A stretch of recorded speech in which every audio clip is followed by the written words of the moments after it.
Hello and welcome back to the Littlest PetCast. I'm your host, James, and today we are going to be looking at the episode Dumbwaiter.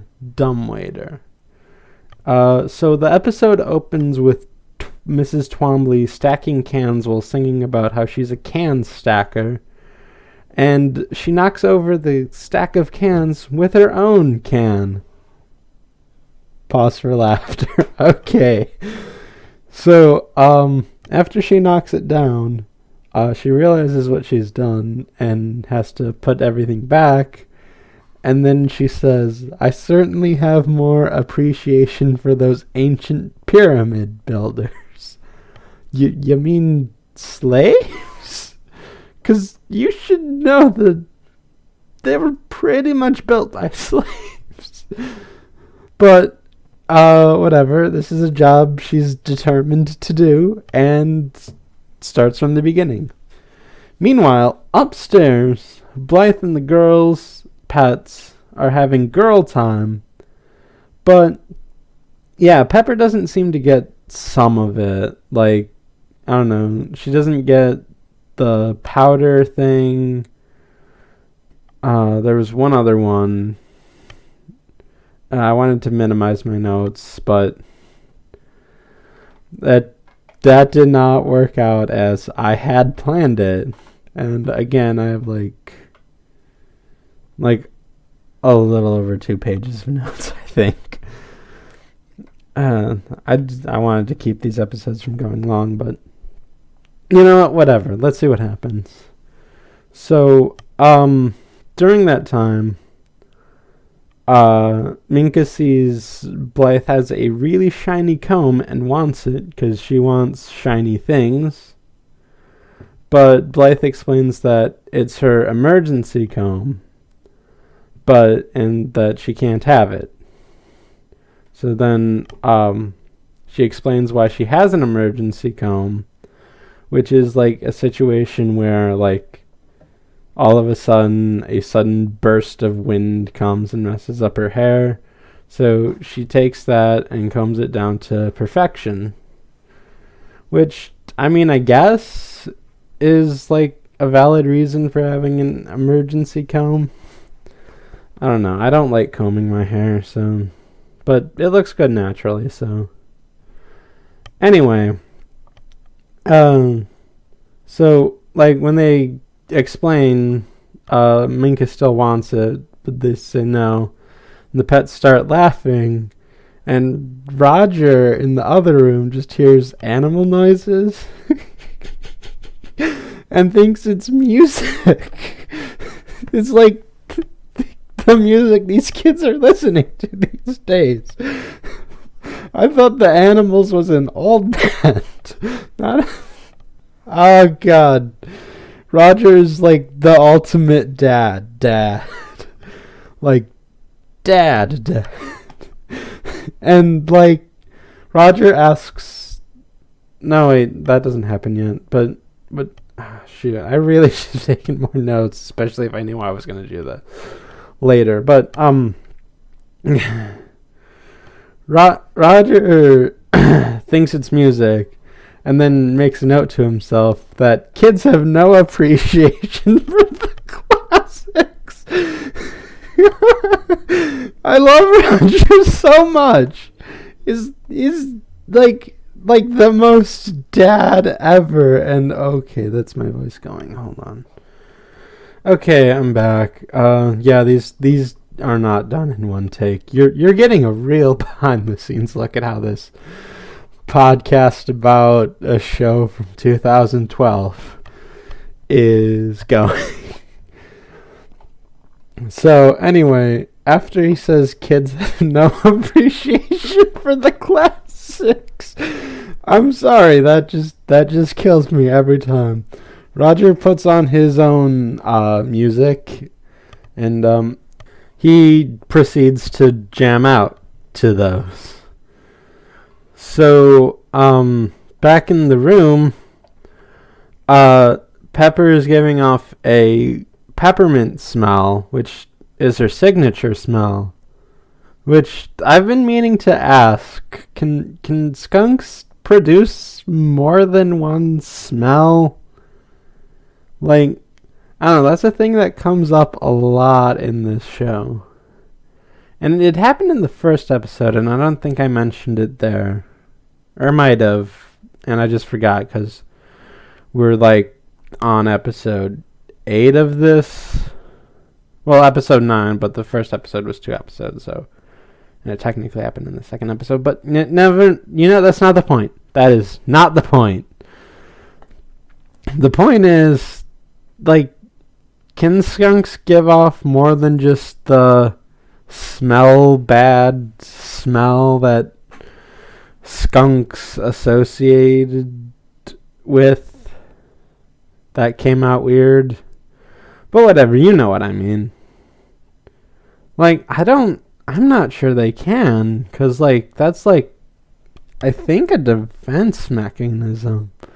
Because, like, no one wants to go near that, unless you do, which, yeah, wow, I need more water. Which, I mean, cool for you, but whatever.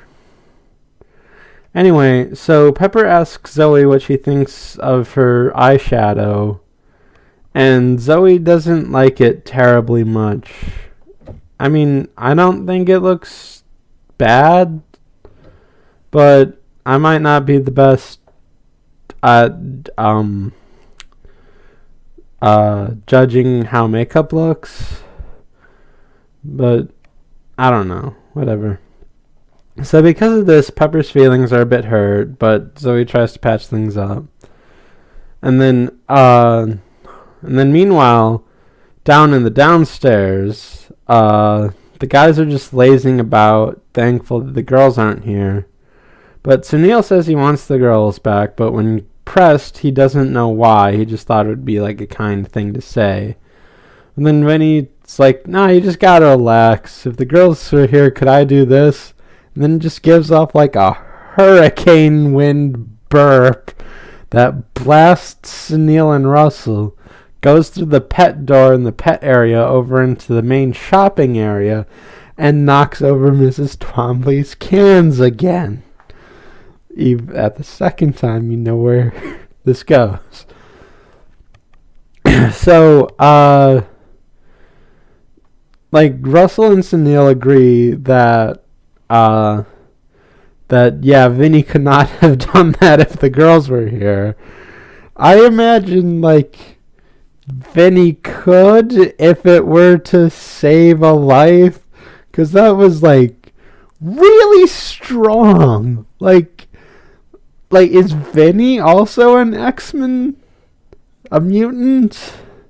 How many mutants do we have? And before you say anything, yes, I did just get that off of TV Tropes, but it fits. It really fits. I got the Blythe thing off of TV Tropes, but everything else seems to fit. It's like hurricane winds in a burp. That's impressive on any feat. So, and then Vinny vows to make this a pure guy's day. And I'm actually going to go get some more water before I continue.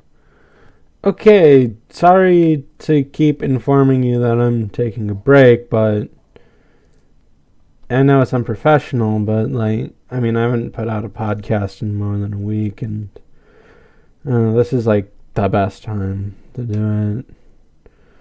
So, anyway, after Vinny vows to make this a pure guy's day, he snaps his fingers, and then a song happens. And it's a 50s style song about being a guy. Because it's 50s, Vinny is dressed as James Dean, and the other two, I think Sunil might be Fonz inspired, but other than that, like, or Russell, they're all greasers basically, but Vinny is specifically dressed up as James Dean.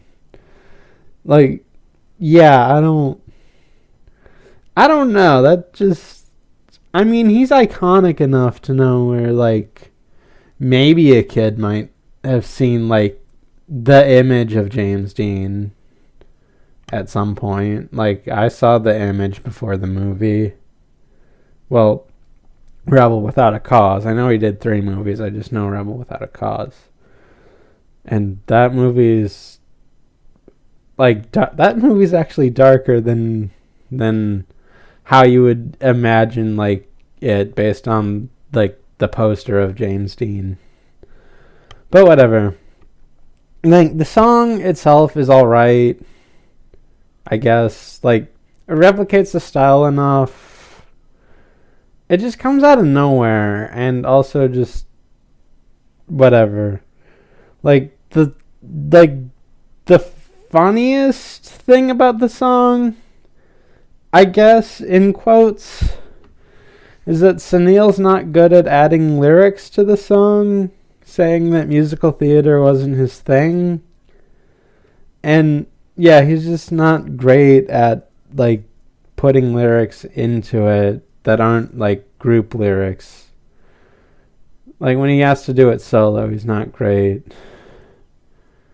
I don't know. This is an example of like the type of song most of the songs I think are in the show.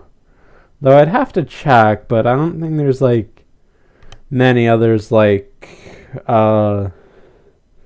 introducing everyone, and then Zoe's crush song from last episode. But I'd have to check on that. Whatever.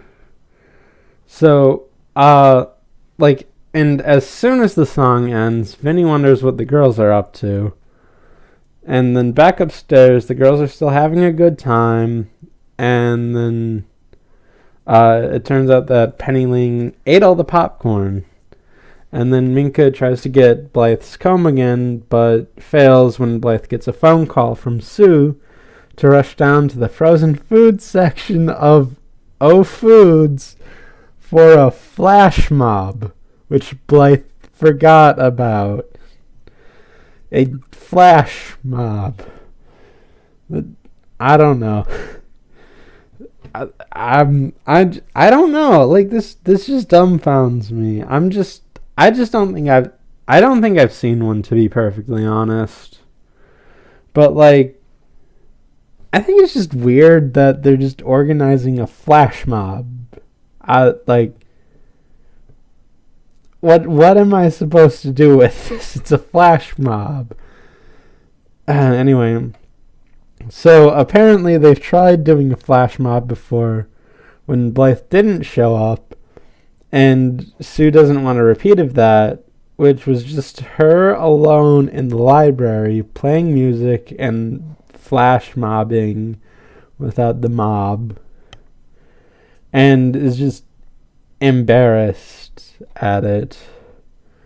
So, like, Blythe says she'll be on her way and wraps up girl time with the girls. But not before noticing that Minka has her comb, and then Blythe gives it back. I mean, Minka gives it back to Blythe. Blythe gets it back.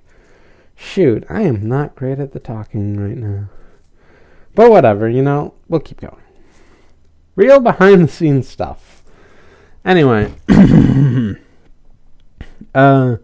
Young Me calls Blythe like a minute later, saying that Sue is inviting more people, but she's worried it'll just be the two of them and a bunch of frozen foods in O Foods. I think I might have heard that wrong, but I heard O Foods. And, like, I had to rewind to make sure they said something, because I wasn't sure. Well, because, like, I mean, at least they specified. But anyway, so Blythe instructs the girls to get into the dumbwaiter, but Blythe drops her phone, and Penny Ling falls behind to eat the delicious carpet popcorn that was left behind. So the dumbwaiter with Blythe, Minka, Pepper, and Zoe in it falls, but not all the way. It gets stuck. So in the dumbwaiter, Blythe is beginning to freak out, saying she doesn't want to count the ways that this could get her into trouble. So Pepper and Zoe begin to say different ways, but then Blythe stops them by saying, I don't want to count them. So she tries to go for her phone, but then she says that she left her cell on the bed when she clearly dropped it on the bed. Like, it just flew out of her purse. It wasn't her fault. She didn't leave it on the bed. It was just an accident. That's a lot better than what she's saying happened. But I guess, like, I don't know, memory's tricky. So Minka begins to freak out because she's claustrophobic, or as she puts it, a space monkey, because she needs her space. And she doesn't have that being stuck in a dumbwaiter with 2 other pets and a human. So they ask Penny to see if she can pull them up, and she agrees by saying, and then says, don't go anywhere, which they notice is weird to say in this situation, because they're stuck and can't go anywhere. That's the problem. So Penny tries, but lifting a person is job for Russell and his muscle, not percussion he provides. For me, it's a yeah. Y'all can see me now because you don't see, but yeah. Okay, I'm just gonna stop. I wrote that. I just had to. Okay, that's too good of an opportunity to pass up. So for real though, Russell did lift 2 adolescent girls. I'm going to say adolescent. I think adolescent falls under 11 or 12, maybe. You know what? I'm not sure. I'm still confused by the age of these characters. Whatever. But Penny Ling can't do it and says that the rope is stuck. Blythe blames herself for not wanting to be late, but Zoe says that she just didn't want to be late, and they say stuff about, sorry about that, I usually pause to edit out that or get that out of the recording, but you know what, I'll leave it in this time. I'm feeling weird this podcast, and we're already 18 minutes in, so let's just keep this going. So Zoe tries to comfort her by saying that, she didn't want to be late. She just made a bad decision, whatever. And then Minka explodes some more. So Blythe asks Penny to get boys to help, but Penny points out that she can't be seen by her dad, which is true. So Blythe says that Penny should go out the window, and Penny says that's a bad idea, but it's the only way to secure that no one will see her. So anyway, back downstairs, the boys wonder when the girls will get back, and they're also throwing Russell onto the ceiling to see if he'll stick, which he does, because he's a hedgehog, and hedgehogs have the pins, or whatever. So, anyway, upstairs, Penny Ling goes down the building by, and I'm not kidding, using bubblegum to blow a bubble, but then it gets popped by a pigeon, which he grabs onto for a bit, but slips off and falls onto one of those sideways facing flagpoles, and then gets bounced up and hits a banister, goes into a tree across the street, and then falls into the trash, which Penny says that was awesome, and I will agree. In the dumbwaiter, Minka is still in freak out mode, And Pepper is stinking up the place because she's nervous, and Zoe insults her makeup again, which causes a fight and puts Minka into a corner. Blythe tries to calm it down, and Pepper tries to adjust the smell, but since Minka's getting like most of the smell, because like she's put in a corner by Pepper's rear end, she snaps more. So back upstairs, Roger is still jamming out to the classics and hears Minka's monkey noises, thinking it's more music, and asks Blythe to turn it down. I can't not help but smile at this. This is amazing. I just love dad humor. Oh, goodness gracious. Well, then Roger notices that his watch says it's a certain time. I saved that sentence.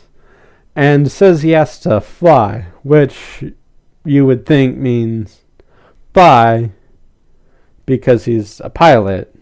So he's probably off to, fly a plane. So anyway, Minka freaks out more, and then Blythe thinks to distract her with her emergency comb, which works because it is an emergency. And Minka loves the shiny more than she hates being in an enclosed area. So Blythe wonders how she gets herself into these situations and lists off some bad scenarios. And then Pepper lists off the worst case scenario, saying that they're all dying here. And then asks Blythe, how does she get into these situations? So, on the ground level, Penny Ling enters the store unnoticed while simultaneously knocking over the cans that Mrs. Twombly is stacking. And, she gets mad again. So, when Penny enters, she tells the guys that Blythe and the other pets are stuck in the dumbwaiter, or as she says, the transporting box thingy. I don't know. They keep saying that. I didn't think to write it down because I didn't find it great or funny or whatever. So, I'll just say dumbwaiter. So, they're stuck in the dumbwaiter. So the guys kind of ignore it at first because they're putting on macho airs. But then they hear the situation after Penny explains again. And so they get Russell off the ceiling to see if they can help. So they go to the dumbwaiter on the bottom level. And again, all of the guys play macho while trying to prove themselves to see how they can rescue the girls. And that's when Mrs. Twombly comes in and sees what's going on and locks the 4 pets up in a cage for their safety. But it's not a very effective cage because immediately Penny Ling breaks out of it by by pawing at the handle and it turning. So they avoid Mrs. Twombly and then slam the door on the way out through the front door and knock over the cans again. They more cans just keep getting knocked over. So anyway, Penny Ling explains how they should get up by reversing the process that she used to get down, which I think was go up into a tree, jump onto a banister, jump onto the thing, take a bubble gum, and then get carried by a pigeon. But then Russell says that there's a fire escape that they can use in the back, which everyone goes to, and then Penny is annoyed that there's a fire escape that she didn't know about. So, in the dumbwaiter, Zoe and Pepper are still fighting in the dumbwaiter about the eyeshadow, and Blythe tells Zoe that she shouldn't anger Pepper because it smells, but now she smells an old dog bone, which Pepper says it's not her, but it's actually Zoe's, and she keeps an old dog bone under her beret. And then Pepper accuses her of holding out on food, saying that they've been in here for weeks and she's starving. But Blythe points out that it's been less than an hour, and then Pepper says, yeah, she doesn't know. Animals have no sense of time, but she's hungry. And Zoe's like, you know what, you're completely right. You can have it. But then Pepper doesn't accept because it's covered in a bunch of dog hair. So, anyway, the Penny and the boys stack to open the door to get into Blythe's room. And then Penny alerts them that the guys are here, and the guys again try to be macho by saying, oh, we're the guys, we're coming in to save you. But Penny's having none of it because she led the charge to get up here. She has an idea for how to get out of it, and she's not taking anyone's crap. Good for you, Penny Ling. Good for you. Anyway, so she comes up with the idea to have them jump up and down on the Dumbwaiter to loosen it. And when Russell tries to be macho, Penny Ling just stares him down, and then he walks it back really well. So anyway, they jump up and down, and it works eventually, and the Dumbwaiter loosens, but now it's going too fast. And then Minka, snapping back to herself, thanks the comb for saving them, and then uses the comb to stop the Dumbwaiter from sliding before it crashes. And when they get down safely, a ball rolls out and knocks over Twombly's cans, and she's fed up with stacking cans for the rest of the day because they keep getting knocked down. I warned you about those cans, Twombly. I warned you. I don't know what that means. Whatever. So, they celebrate Penny Ling and Minka because they ultimately saved the day. And Penny makes a remark that they're not bad for a couple of girls, which, I mean, I guess this was kind of like a weird gender thing episode, but it got lost in the shuffle of the Dumbwaiter, the eyeshadow, the cans, Roger, and everything. So and then Zoe also apologizes to Pepper about her eyeshadow and says that when they're in the pet shop it looks good in this light. And they make up and hug it out and stuff. So then later, Blythe meets with Sue and Young Me and tells them about what happened. And okay, yeah, I wrote this down. I should mention it. They had this running gag. I say running. It only happens 3 times, but where one of the characters says splash fob instead of flash mob, and then they get corrected to flash mob. I think. I don't know. I didn't find it funny, but then I don't know. It came up a 3rd time, so I wrote it down here, and it came up here. So yeah, they're just seeing if they're all right and stuff. And then they show Blythe the video of the flash mob, and a lot of people showed up to it, including someone who dances goofy, which Blythe was laughing at first. Then it turns out to be Roger, dancing like he was dancing to the classics. So Blythe, embarrassed, goes back into the Dumbwaiter, hoping to get stuck again because once that hits the internet, she's going to need a hiding place. But then everyone laughs, and that's how the episode ends.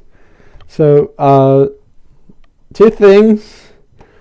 Well, a few things, maybe, but first thing, I never thought I'd have to say can so much when referring to, like, Mrs. Twombly's can running gag of stacking the cans.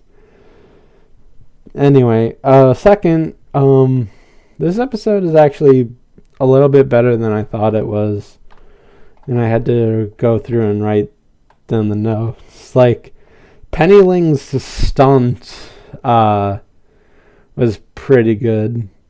And I can't wait for the follow-up, Penny Ling's Maroon. I don't know how many of you will get that, but it makes me giggle. So I just thought of that too. Whatever.